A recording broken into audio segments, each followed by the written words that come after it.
আমার নির্বাচনী এলাকা ঢাকা 12, এখানেও জনগণ তারা তাদের ভোট অধিকার সুন্দরভাবে প্রয়োগ করেছে।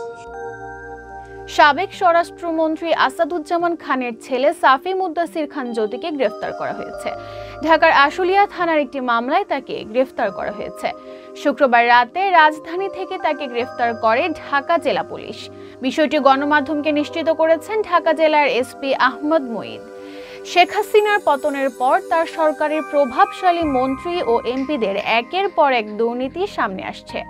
আওয়ামী লীগ সরকারের প্রভাবশালী মন্ত্রী আসাদুজ্জামান খানের ছেলে বাবার ক্ষমতার অপব্যবহার করে শত শত কোটি টাকা লুটপাট করেছেন।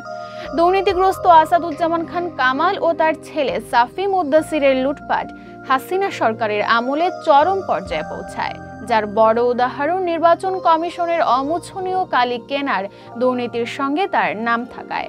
অনুসন্ধানে জানা যায়, জাতীয় সংসদ নির্বাচনে শুধু অমোছনীয় কালি কিনতে 1,24,00,000 টাকা ব্যয় করে সাফি মুদ্দাসিরের সিন্ডিকেট।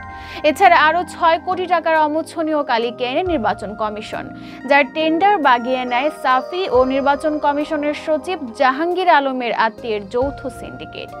জানা যায়, রাজধানীর পুরো ধানমন্ডি এলাকায় ছিল তার একচ্ছত্র আধিপত্য।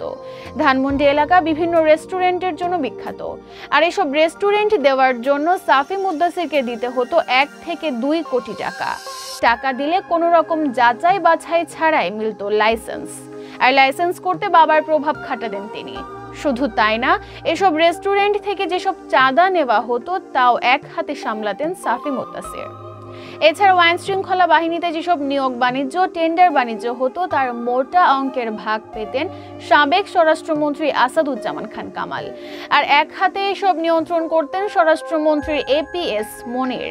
তিনি একটা অংশ সাবেক মন্ত্রীর ছেলে সাফি মুদ্দাসিরকেও দিতেন।